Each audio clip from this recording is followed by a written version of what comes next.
Good afternoon. Good afternoon, ma'am. Good afternoon, ma'am. Good afternoon, ma'am. Good afternoon, ma'am. Good afternoon, ma'am.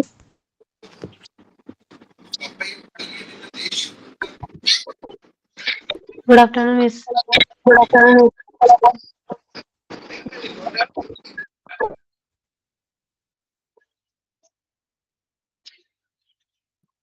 Okay, നമ്മൾ കഴിഞ്ഞ ക്ലാസ്സിൽ dialysis service എന്ന് പറഞ്ഞ chapter ആണ് start ചെയ്തത് അല്ലേ? ടൈപ്സ് ഓഫ് ഡയാലിസിസ് അല്ലേ നമ്മൾ പറഞ്ഞുകൊണ്ടിരുന്നത്? ഹീമോഡയാലിസിസ് അല്ലേ? ഫസ്റ്റ് പാരഗ്രാഫ് പറഞ്ഞില്ലേ ഹീമോഡയാലിസിന്റെ? ഫസ്റ്റ് പാരഗ്രാഫ് പറഞ്ഞു. ഇനി ആ സൈറ്റുകളെ കുറിച്ച് പറയണം അല്ലെ? ജസ്റ്റ് മിസ് ഒന്നും കൂടി അത് പറഞ്ഞു തന്നിട്ട് ബാക്കിയുള്ളവരെ കണ്ടിന്യൂ ചെയ്യാം കേട്ടോ.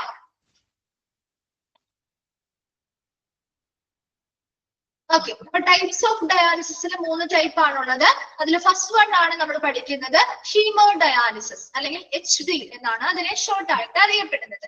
അപ്പൊ ഹീമോഡയാലിസിസ് ആണ് ഏറ്റവും most common type of dialysis എന്ന് എന്താണെന്ന് ചോദിച്ചു കഴിഞ്ഞാൽ അത് ഹീമോഡയാലിസിസ് ഏറ്റവും മോസ്റ്റ് കോമൺ ആയിട്ട് യൂസ് ചെയ്യുന്ന ഒരു ടൈപ്പ് ഓഫ് ഡയാലിസിസ് ആണ് ഹീമോഡയാലിസിസ് എന്ന് പറയുന്നത്.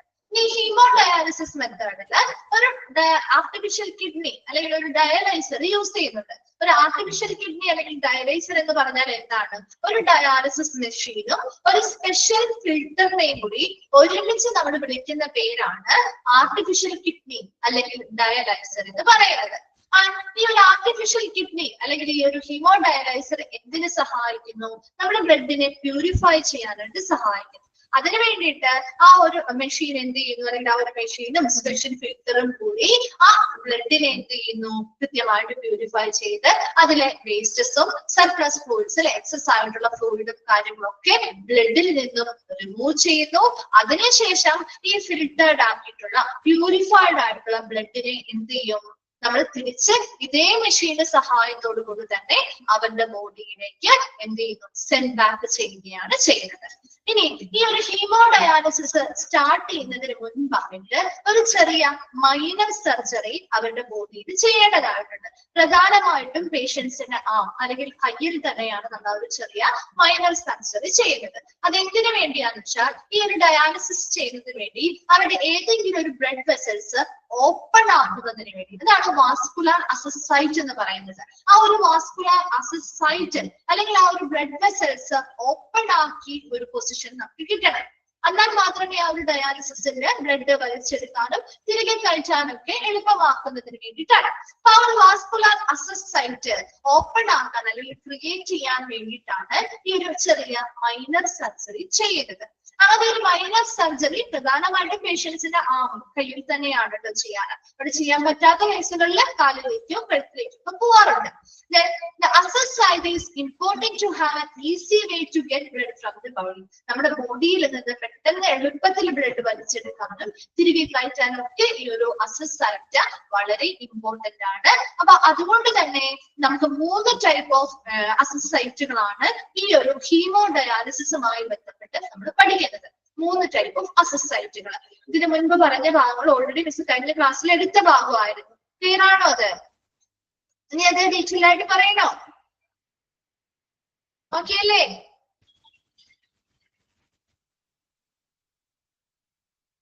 ഓക്കെ, സിമ്പിൾ ആയിട്ടൊന്ന് മനസ്സിലാക്കി പോയാൽ നിങ്ങൾക്ക് വളരെ എളുപ്പത്തിൽ പഠിക്കാൻ പറ്റുന്ന ഒരു ചാപ്റ്റർ ആണ് കേട്ടോ. ഒന്നുകൂടെ പറയണോ? ഒന്നുകൂടെ പറയാം കേട്ടോ. ഒന്നുകൂടി പറയാണ്, ശ്രദ്ധിക്കുക. കിട്ടാത്തവരുണ്ടെങ്കിൽ കഴിഞ്ഞ ക്ലാസ്സിൽ ഇല്ലാത്തവരൊക്കെ ഉണ്ടെങ്കിൽ ഒന്ന് ശ്രദ്ധിച്ചു വെക്കുക കേട്ടോ. ബാക്കിയുള്ള ഭാഗങ്ങൾ നിങ്ങൾ ഓൾറെഡി നമ്മുടെ മിസ് കഴിഞ്ഞ ക്ലാസ്സിൽ എടുത്തിട്ടുണ്ട്. അതിന് മുൻപുള്ള ഭാഗങ്ങൾ അറ്റൻഡ് ചെയ്തിട്ടില്ല എങ്കിൽ റെക്കോർഡഡ് ക്ലാസ്സിൽ കാണാം കേട്ടോ. ഇവിടെ ടൈപ്സ് ഓഫ് ഡയാലിസിസ് ആണ് നമ്മുടെ പുതിയതൊരു സെക്ഷനായിരുന്നു തുടങ്ങുന്നത്. അതിൽ 3 ടൈപ്പ് ഓഫ് ഡയാലിസിസ് ഉണ്ട്. അതിൽ ഒന്നാമത്തെ ആണ് ഹീമോഡയാലിസിസ് എന്ന് പറയുന്നത്. ഈ ഹീമോഡയാലിസിസ് ആണ് ഏറ്റവും കോമൺ ആയിട്ട് യൂസ് ചെയ്യുന്ന ടൈപ്പ് ഓഫ് ഡയാലിസിസ് എന്ന് പറയുന്നത്. ഏറ്റവും മോസ്റ്റ് കോമൺ ആയിട്ട് മിക്ക ആളുകൾക്കും ചെയ്യുന്ന ഒരു ടൈപ്പ് ഓഫ് ഡയാലിസിസ് ആണ് ഹീമോഡയാലിസിസ്. ഇതിന്റെ പ്രത്യേകത എന്ന് പറയുന്നത് ഇവിടെ നമ്മുടെ ബോഡിക്ക് നമ്മുടെ കിഡ്നി നന്നായിട്ട് പ്രവർത്തിക്കാത്തത് കൊണ്ടാണ് ഡയാലിസിസ് ചെയ്യുന്നത്. ഇവിടെ നമ്മളൊരു ഡയാലിസിസ് മെഷീന്റെ സഹായത്തോടു കൂടി അല്ലെങ്കിൽ ഒരു മെഷീനും ഒരു സ്പെഷ്യൽ ഫിൽറ്ററും ഉണ്ടായിരിക്കും. അതിന്റെ സഹായത്തോടു കൂടിയാണ് ഇവിടെ ഡയാലിസിസ് പ്രോസസ്സ് ചെയ്യുന്നത്. നമ്മുടെ കിഡ്നി എങ്ങനെയാണ് ബ്ലഡിനെ പ്യൂരിഫൈ ചെയ്യുന്നത്, അതുപോലെ തന്നെ നമ്മുടെ ഈ ഒരു ഡയാലിസിസ് മെഷീനും സ്പെഷ്യൽ ഫിൽറ്ററും ഉപയോഗിച്ചുകൊണ്ട് എന്ത് ചെയ്യുന്നു, ആ ബ്ലഡിനെ പ്യൂരിഫൈ ചെയ്യുന്നു. അതിനുശേഷം അതിലെ വേസ്റ്റസും എക്സസ് ഫ്ലൂയിഡ്സും ഒക്കെ അതിൽ നിന്ന് റിമൂവ് ചെയ്ത് ആ പ്യൂരിഫൈഡ് ആയിട്ടുള്ള ഫിൽറ്റർഡ് ആയിട്ടുള്ള ബ്ലഡിനെ എന്ത് ചെയ്യും, തിരികെ ഇതേ മെഷീന്റെ സഹായത്തോടു കൂടി തന്നെ അവരുടെ ബോഡിയിലേക്ക് വിടുകയുമാണ് ചെയ്യുന്നത്. ഇത്രയും മനസ്സിലായോ? അപ്പൊ അവരുടെ ബോഡിയിൽ നിന്നും ബ്ലഡ് വലിച്ചെടുക്കാനും തിരികെ അവരുടെ ബോഡിയിലേക്ക് ബ്ലഡ് കയറ്റാനും വേണ്ടിയിട്ട് അവരുടെ വെയിൻസിൽ അല്ലെങ്കിൽ ബ്ലഡ് വെസലില് ഒരു ഓപ്പണിംഗ് സൃഷ്ടിക്കണം, ഒരു ഓപ്പണിംഗ് ഉണ്ടാക്കണം. ആ ഒരു ഓപ്പണിങ്ങിനെയാണ്, ആ ഒരു സ്ഥലത്തെ അല്ലെങ്കിൽ ആ ഒരു സൈറ്റിനെയാണ് നമ്മൾ വാസ്കുലർ അസസ് സൈറ്റ് എന്ന് പറയുന്നത്. അപ്പൊ ആ ഒരു ഓപ്പണിംഗ് ഉണ്ടാക്കുന്ന എന്തിനു വേണ്ടിയാ? എളുപ്പത്തിൽ നമുക്ക് ആ ഒരു ബ്ലഡ് വെസലിലൂടെ ബ്ലഡ് വലിച്ചെടുക്കാനും തിരികെ കയറ്റാനും എളുപ്പത്തിന് വേണ്ടിയിട്ടാണ്. അപ്പൊ അതിനുവേണ്ടി ഒരു ചെറിയ മൈനർ സർജറിയിലൂടെയാണ് നമ്മൾ ആ ഒരു അസസ് സൈറ്റ് ക്രിയേറ്റ് ചെയ്യുന്നത്. ആ ഒരു ചെറിയ മൈനർ സർജറിയിലൂടെ ക്രിയേറ്റ് ചെയ്യും. ഇനി നമ്മൾ താഴെ പറയുന്നത് ആ 3 തരത്തിലുള്ള അസസ് സൈറ്റുകളുണ്ട്. ഈ ഹീമോഡയാലിസിസ് ചെയ്യാൻ വേണ്ടിയിട്ട് 3 ടൈപ്പ് ഓഫ് അസസ് സൈറ്റുകളാണ് പഠിക്കുന്നത്. അത് ഓരോ പേഷ്യൻസിന്റെയും കണ്ടീഷൻ അനുസരിച്ച് ഏത് അസസ് സൈറ്റ് വേണമെന്ന് തീരുമാനിക്കാം. മനസ്സിലാവുന്നുണ്ടോ? അത്രയും ക്ലിയർ ആയോ?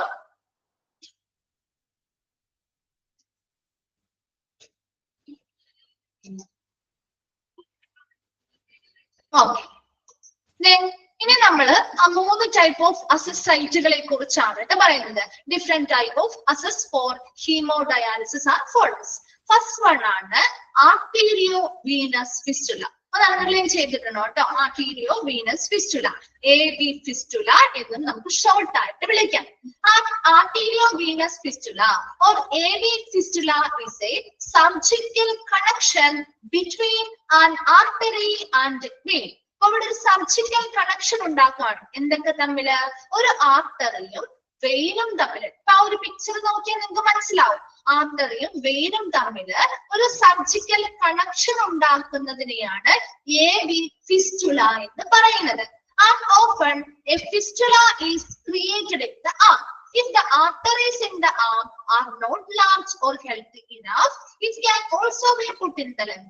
അപ്പൊ നോക്കിയേ, നമ്മൾ ഓൾറെഡി നമ്മൾ പറഞ്ഞു ഇതെല്ലാം ഒരു ഫിസ്റ്റുല അല്ലെങ്കിൽ ഇപ്പൊ പറയുന്ന പോലെ ഏതൊരു വാസ്കുലർ അസസ് സൈറ്റും നമ്മൾ പ്രധാനമായിട്ടും അവരുടെ കൈകളിലാണ് ക്രിയേറ്റ് ചെയ്യുന്നതെങ്കിൽ പോലും ചിലപ്പോൾ അവരുടെ കയ്യിലെ വെയിൻസ് അല്ലെങ്കിൽ ആ ഒരു ബ്ലഡ് വെസൽസിനൊക്കെ അത്ര ഹെൽത്തി അല്ല, അല്ലെങ്കിൽ അത്ര വലുതല്ല, വലിപ്പമൊന്നുമില്ല എങ്കിൽ നമുക്ക് അവിടെ കയ്യിൽ അതൊരു സർജറിയിലൂടെ അല്ലെങ്കിൽ സർജിക്കൽ കണക്ഷൻ ഉണ്ടാക്കാൻ ബുദ്ധിമുട്ടായിരിക്കും. അപ്പൊ ആ സമയത്ത് നമുക്ക് അത് എന്ത് ചെയ്യാൻ വേണമെങ്കിൽ അത് കാലിലേക്ക് നമുക്ക് ആ ഒരു സൈറ്റ് ചെയ്യാവുന്നതാണ്. കൂടുതലും കയ്യിൽ തന്നെയാണ്, ഈ കയ്യിൽ പറ്റാത്ത വരുമ്പോഴാണ് കാലിലേക്ക് ആ ഒരു ഓപ്പൺ സൈറ്റ് ഓപ്പൺ ചെയ്യാനായിട്ട് പ്രിഫർ ചെയ്യുന്നത്. It is the most natural access site and it's formed from blood vessels. ഇവിടെ നമ്മുടെ എക്സ്ട്രാ ആർട്ടിഫിഷ്യൽ ആയിട്ട് എന്തെങ്കിലും ഒരു സാധനം അവിടെ ഉൾപ്പെടുത്തുന്നുണ്ടോ? ഇല്ല അല്ലെ? അവിടുത്തെ നോർമൽ ആയിട്ട് ആ ഒരു പേഷ്യന്റിന്റെ ബോഡിയിലുള്ള ആർട്ടറീസും വെയിൻസും തമ്മിലാണ് ഒരു സർജിക്കൽ കണക്ഷൻ ഉണ്ടാക്കുന്നത്. ശരിയല്ലേ? അപ്പൊ ഇവിടെ എക്സ്ട്രാ നമ്മൾ പുറത്തുനിന്ന് എക്സ്ട്രാ ആയിട്ടുള്ള വേറൊരു സാധനവും അവിടെ പ്ലേസ് ചെയ്യുന്നില്ല, അല്ലേ? ആണോ? അതുകൊണ്ടാണ് ഇതൊരു നാച്ചുറൽ ആയിട്ടുള്ള മോസ്റ്റ് നാച്ചുറൽ അസസ് സൈറ്റ് ഏതാണ് എന്ന് ചോദിച്ചാലും ഈ AV ഫിസ്റ്റുലയാണ് കേട്ടോ. മനസ്സിലാവും. അപ്പൊ 3 മിസ് പറഞ്ഞു കഴിയുമ്പോൾ ഏതൊക്കെ ഇമ്പോർട്ടന്റ് എന്നുള്ളത് പറഞ്ഞു തരാം കേട്ടോ. Then it has the rarest chance of infection and clotting. ഇത് ആർട്ടിഫിഷ്യൽ ആയിട്ടൊന്നും നമ്മൾ ചെയ്തിട്ടില്ല, മറിച്ച് നാച്ചുറൽ ആയിട്ട് ഉണ്ടാക്കിയത് കൊണ്ട് തന്നെ ഇതിന്റെ ഇൻഫെക്ഷൻ ഉണ്ടാവാനും അവിടെ ബ്ലഡ് ക്ലോട്ട് ചെയ്യാനൊക്കെയുള്ള ആ ഒരു ചാൻസ് വളരെ കുറവുമാണ്. അപ്പൊ ഒരു ആർട്ടീരിയോ വീനസ് ഫിസ്റ്റുല അല്ലെങ്കിൽ AV ഫിസ്റ്റുലയില് 3 കാര്യങ്ങളാണ് ചോദിക്കാറുള്ളത്. ഒന്നാമത്തത് that is a surgical connection between an artery and a vein. ഏതാണ്? ഒരു ആർട്ടറിയും വെയിനും തമ്മിലുള്ള ഒരു സർജിക്കൽ കണക്ഷൻ ആണ് ആർട്ടീരിയോ വീനസ് ഫിസ്റ്റുല അല്ലെങ്കിൽ AV ഫിസ്റ്റുല എന്ന് പറയുന്നത്. അത് ഒന്നാമത്തെ ക്വസ്റ്റ്യൻ. രണ്ടാമത്തെ ക്വസ്റ്റ്യൻ ചോദിക്കാവുന്നത് that is the most natural access site as it's formed from blood vessels.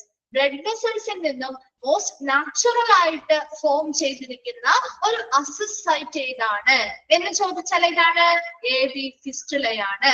മൂന്നാമത്തേത് ഏത് അസിസ് സൈറ്റിനാണ് most rarest chance of infection and clotting? Infection ഉണ്ടാവാനും ക്ലോട്ടിംഗ് ഉണ്ടാവാനും ഏറ്റവും റെയറസ്റ്റ് ആയിട്ടുള്ള ഒരു ചാൻസ് ഏത് ടൈപ്പ് ഓഫ് അസിസ് സൈറ്റിനായിരിക്കും? AV fistula. കാരണം അവിടെ ആർട്ടിഫിഷ്യൽ ആയിട്ട് ഒന്നും ചെയ്യുന്നില്ല, നമ്മൾ നോർമൽ ആയിട്ടുള്ള അവരുടെ ബ്ലഡ് വെസൽസ് തന്നെ രൂപമാറ്റം വരുത്തി സർജിക്കൽ കണക്ഷൻ ഉണ്ടാക്കിയാണ് ഒരു അസിസ് സൈറ്റ് അവിടെ ക്രിയേറ്റ് ചെയ്യുന്നത്. ക്ലിയർ ആയോ? AV ഫിസ്റ്റുല എന്താന്നുള്ളത് മൂന്നെണ്ണം അണ്ടർലൈൻ ചെയ്തില്ല കേട്ടോ. ആ 3 പോയിന്റ്സ് മിസ് പറഞ്ഞ 3 പോയിന്റ് അണ്ടർലൈൻ ചെയ്തിട്ടോ? ഇമ്പോർട്ടന്റ് ആണ് ആ 3 പോയിന്റ്, ചോദിക്കാറുള്ള ക്വസ്റ്റ്യൻ ആണ്. ഓക്കെ, സെക്കൻഡ് വൺ പറയട്ടെ. സെക്കൻഡ് വൺ ആണ് AV ഗ്രാഫ്റ്റ്. AV ഗ്രാഫ്റ്റ് അല്ലെങ്കിൽ arteriovenous graft is a kind of access used for hemodialysis. The graft is normally placed in the arm but may be placed in the leg if needed. നമുക്കൊരു arterio Venus fistula അല്ലെങ്കിൽ AV ഫിസ്റ്റുലയും AV ഗ്രാഫ്റ്റും ഒക്കെ ഹീമോഡയാലിസിസിന് വേണ്ടി use ചെയ്യുന്ന ഒരു assess site ആണ്. അത് രണ്ടും എല്ലാം അതിപ്പോ ഒരെണ്ണോടി പഠിക്കും, അതും അത് തന്നെയാണ്. ആ AV ഗ്രാഫ്റ്റിന്റെ ഒരു പ്രത്യേകത എന്ന് പറയുന്നത് പ്രധാനമായിട്ടും നമ്മൾ നേരത്തെ പറഞ്ഞ പോലെ തന്നെ അതും സെയിം തന്നെയാണ്. നമുക്ക് കൈകളിലാണ് അത് ചെയ്യാം. ഇനി കയ്യിൽ ചെയ്യാൻ പറ്റാത്തൊരു കണ്ടീഷൻ ആണെങ്കിൽ നമ്മുടെ കാലുകളിലേക്ക് അത് മാറ്റും. ഇനി അടുത്ത സെന്റൻസ് അണ്ടർലൈൻ ചെയ്തത് കേട്ടോ. The AV graft is the connection of vein and artery that uses a hollow synthetic tube. The actual graft underline ചെയ്തിട്ട് അവിടെ വരെയും. അപ്പൊ എന്താണ് AV ഗ്രാഫ്റ്റിന്റെയും AV ഫിസ്റ്റുലയുടെയും തമ്മിൽ വ്യത്യാസം? എന്തെങ്കിലും വ്യത്യാസം തോന്നിയോ? ആ ഒരു പിക്ചർ നോക്കിയാൽ നിങ്ങൾക്ക് ഒരു വ്യത്യാസം മനസ്സിലാവും. ഇവിടെ ആർട്ടറിയും വെയിനും തമ്മില് എന്ത് വഴിയാണ് ബന്ധിപ്പിച്ചിരിക്കുന്നത്? ഒരു ഹോളോ സിന്തറ്റിക് ട്യൂബ് ഉപയോഗിച്ച്, അല്ലെ? വളരെ ആർട്ടിഫിഷ്യൽ ആയിട്ടുള്ള സാധനം അവിടെ ഉൾപ്പെടുന്നില്ലേ? ഉൾപ്പെട്ടോ? ആർട്ടിഫിഷ്യൽ ആയിട്ടുള്ള പുറത്തുനിന്ന് ആർട്ടിഫിഷ്യൽ ആയിട്ടുള്ള പ്രൊഡക്റ്റ് ഉൾപ്പെടുന്നില്ലേ? ഉണ്ട്, അല്ലെ? അവിടെ AV ഗ്രാഫ്റ്റ് അല്ലെങ്കിൽ ഒരു ഗ്രാഫ്റ്റ്, ആക്ച്വൽ ഗ്രാഫ്റ്റ് എന്ന് പറഞ്ഞാൽ ഈ ഒരു ഹോളോ സിന്തറ്റിക് ട്യൂബിനെയാണ് നമ്മൾ ഗ്രാഫ്റ്റ് എന്നതുകൊണ്ട് ഉദ്ദേശിക്കുന്നത്. ഇത് എന്തിലേക്ക് തമ്മിൽ കണക്ട് ചെയ്യാനാ? അതിന്റെ ഒരു എൻഡ് എന്ത് ചെയ്യും? one end of the tube is attached to an artery and other end of the tube is attached to a vein. അപ്പൊ ഒരെണ്ട് ആർട്ടറിയുമായിട്ടും ഒരെണ്ട് വെയിനുമായിട്ടും കണക്ട് ചെയ്തിട്ട് ഒരു ഹോളോ സിന്തറ്റിക് ട്യൂബ് ഉപയോഗിച്ച് ഒരു കണക്ഷൻ അവിടെ നമ്മൾ ക്രിയേറ്റ് ചെയ്തെടുക്കുകയാണ് AV ഗ്രാഫ്റ്റിലൂടെ ചെയ്യുന്നത്. എന്നാൽ AV ഫിസ്റ്റുലയിൽ അവിടെ എന്തെങ്കിലും ഇതുപോലുള്ള എക്സ്റ്റേണൽ ആയിട്ടുള്ള ആർട്ടിഫിഷ്യൽ സാധനങ്ങൾ എന്തെങ്കിലും ഉൾപ്പെടുത്തിയോ? ഇല്ല, അല്ലെ? ഒരു സർജിക്കൽ കണക്ഷൻ രണ്ടിനെയും ഇടയിൽ ഉണ്ടാക്കുകയാണ് നമ്മൾ ചെയ്യുന്നത്. അതുകൊണ്ട് തന്നെയാണ് അതൊരു നോർമൽ ആയിട്ടുള്ള നാച്ചുറൽ അസസ് സൈറ്റ് ആണെന്ന് പറയുന്നത്, അല്ലെ? ബ്ലഡ് വെസൽസിൽ രൂപപ്പെടുത്തിയിട്ടുള്ള ഒരു നാച്ചുറൽ അസസ് സൈറ്റ് ആണ്. അവിടെ ഒരു ആർട്ടിഫിഷ്യൽ ആയിട്ടുള്ള ഒന്നും തന്നെ ഉൾപ്പെടുത്താത്തത് കൊണ്ട് തന്നെ ഇൻഫെക്ഷനോ ക്ലോട്ടിങ്ങോ ഒക്കെ ഉണ്ടാവാനുള്ള ചാൻസ് വളരെ കുറവാണ്. എന്നാൽ AV ഗ്രാഫ്റ്റിലേക്ക് വന്നപ്പോ ഇവിടെ ഒരു ഹോളോ സിന്തറ്റിക് ട്യൂബ് നമ്മള് രണ്ടും തമ്മിൽ ആർട്ടറിയും വെയിനും തമ്മിൽ കണക്ട് ചെയ്യാനായിട്ട് യൂസ് ചെയ്യുന്നുണ്ട്. അതിനെയാണ് ആക്ച്വൽ ഗ്രാഫ്റ്റ് എന്ന് പറയുന്നത്. അതിനെ ഒരു എൻഡ് എന്തുമായിട്ട് കണക്ട് ചെയ്യുന്നു? ആർട്ടറിയുമായിട്ട് കണക്ട് ചെയ്യുന്നു.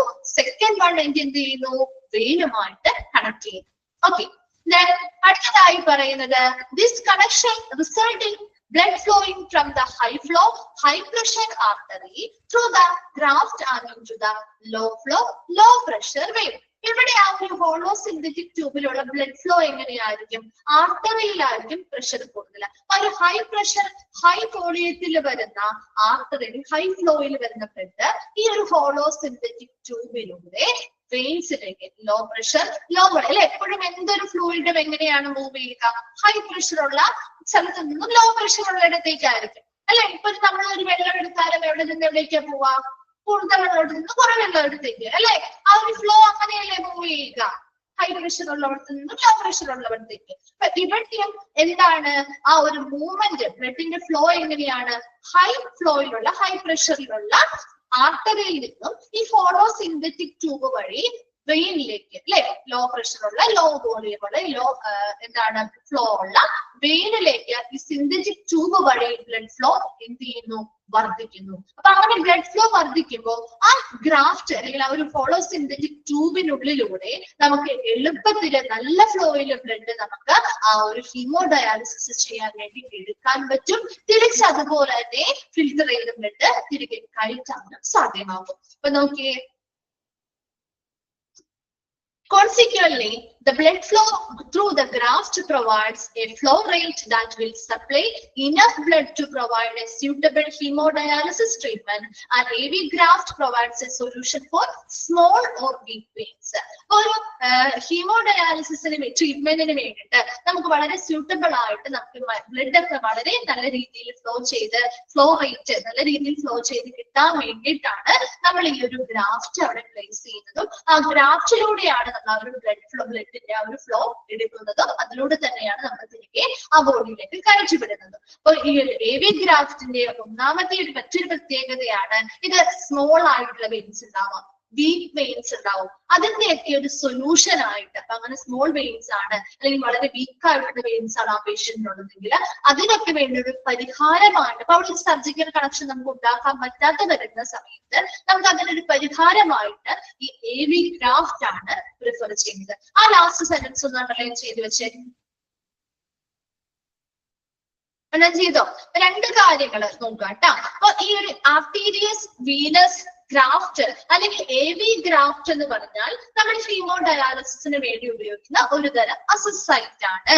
അത് നോർമലി നമ്മുടെ കൈകളിൽ ചെയ്യാം. ഇനി കൈകളിൽ ചെയ്യാൻ പറ്റാതെ വന്നാൽ എവിടെ ചെയ്യാം? ലെഗിൽ അല്ലെ, കാലിൽ നമുക്ക് ആ ഒരു പ്രോസസ്സ് ചെയ്യാവുന്നതാണ്. ഇനി എന്താണ് AV ഗ്രാഫ്റ്റ് എന്ന് പറഞ്ഞാല്? ഇത് ആർട്ടറിയും വെയിനും തമ്മിൽ ഒരു കണക്ഷൻ ഉണ്ടാക്കുന്നുണ്ട്. എന്തുപയോഗിച്ചാണ് കണക്ഷൻ ഉണ്ടാക്കുന്നത്? ഒരു ഹോളോ സിന്തറ്റിക് ട്യൂബ് ഉപയോഗിച്ചുകൊണ്ടാണ് കണക്ഷൻ ഉണ്ടാക്കുന്നത്. അതിനെയാണ് ആക്ച്വൽ ഗ്രാഫ്റ്റ് എന്ന് നമ്മൾ വിളിക്കുന്നത്. ഇനി അതിന്റെ ഹോളോ സിന്തറ്റിക് ട്യൂബ് ഉപയോഗിച്ച് കണക്ഷൻ ഉണ്ടാക്കുമ്പോൾ അതിൽ ഒരു എൻഡ് ആർട്ടറിയുമായിട്ടും മറ്റേ എൻഡ് വെയിനുമായിട്ടും കണക്റ്റഡ് ആവുന്നു. അതിന്റെ ഫലമായിട്ട് ഹൈ പ്രഷർ ഹൈ ഫ്ലോയിലെ ആർട്ടറിയിൽ നിന്ന് വരുന്ന ബ്ലഡ് ലോ പ്രഷർ ലോ ഫ്ലോയിലുള്ള വെയിനിലേക്ക് മൂവ് ചെയ്യുകയും അല്ലെങ്കിൽ ഫ്ലോ ചെയ്ത് പോവുകയും അതിലൂടെ വരുന്ന ഒരു ഫ്ലോ റേറ്റ് വർദ്ധിക്കുകയും ആ ഹോളോ സിന്തറ്റിക് ട്യൂബിൽ നിന്നും നമുക്ക് ഹീമോഡയാലിസിസിന് ആവശ്യമായിട്ടുള്ള ബ്ലഡ് എടുക്കാനും ഫിൽട്ടർ ചെയ്ത് തിരികെ കയറ്റാനും സഹായകമാകുന്നുണ്ട്. അതുപോലെ തന്നെ ഈ AV ഗ്രാഫ്റ്റ് എന്തിന് സഹായകമാണ്, എന്തിനുള്ള സൊല്യൂഷൻ ആണ്? സ്മോൾ അല്ലെങ്കിൽ വീക്ക് ആയിട്ടുള്ള വെയിൻസ് വഴി നമുക്കൊരു AV ഫിസ്റ്റുല ഒന്നും ചെയ്യാൻ പറ്റുന്നില്ല, വളരെ സ്മോൾ ആൻഡ് വീക്ക് വെയിൻ ആണ്. നമുക്ക് ഈ AV ഗ്രാഫ്റ്റ് ഉപയോഗിച്ചുകൊണ്ട് അതിനൊരു പരിഹാരം കണ്ടെത്താനായിട്ട് സാധിക്കും. ക്ലിയർ ആണോ? AV ഗ്രാഫ്റ്റ് മിസ് പറഞ്ഞ പോയിന്റ്സ് അണ്ടർലൈൻ ചെയ്തിട്ടുണ്ടോ കേട്ടോ? ലാസ്റ്റ് പോയിന്റും അതുപോലെ AV ഗ്രാഫ്റ്റ് എന്താണെന്ന് പറയുന്നത്. അത് രണ്ട് വേഗം ഒന്ന് വായിച്ചു നോക്കിയേ. AV ഫിസ്റ്റുലയും AV ഗ്രാഫ്റ്റും.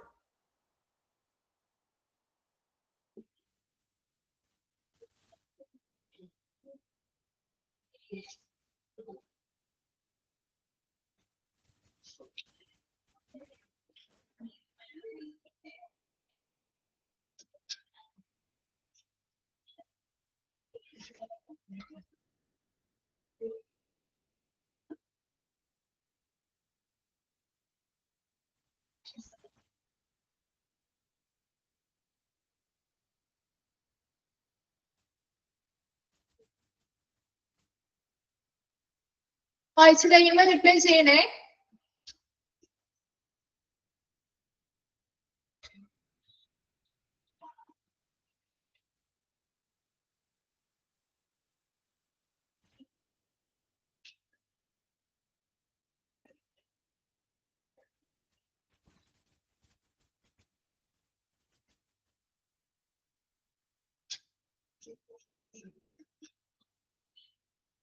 കഴിഞ്ഞു. ക്ലിയർ ആണോ? ഓക്കെ ആണോ? ഓക്കെ ഓക്കെ അപ്പൊ നമ്മള് തേർഡ് വണ്ണിലേക്ക് പോവാണ്. Vascular access catheter. Vascular access catheter, it is a flexible tube that is placed in a large vein, usually in your neck, only for short-term hemodialysis.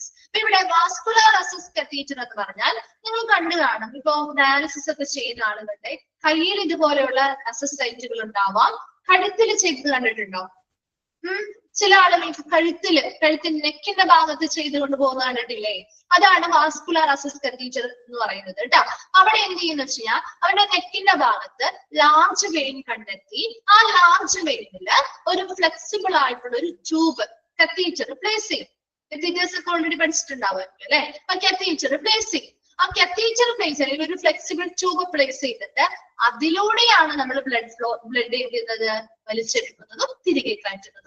പക്ഷേ ഇതിന്റെ ഒരു പ്രത്യേകത എന്ന് പറഞ്ഞാൽ ഓൺലി ഫോർ ഷോർട്ട് ടേം ഹീമോഡയാലിസിസിന് വേണ്ടി മാത്രമേ നമുക്ക് ഈ ഒരു അസസ് സൈറ്റ് യൂസ് ചെയ്യാൻ പറ്റുള്ളൂ. അതൊന്ന് അണ്ടർലൈൻ ചെയ്തിട്ടേ. ആ ഒരു first point, it is a flexible tube that is placed in a large vein usually in your neck. നമ്മള് നെക്കില് ചെയ്യുന്ന ഇതില് ആകെ ഒരെണ്ണമല്ലേ പഠിച്ചുള്ളൂ അല്ലെ?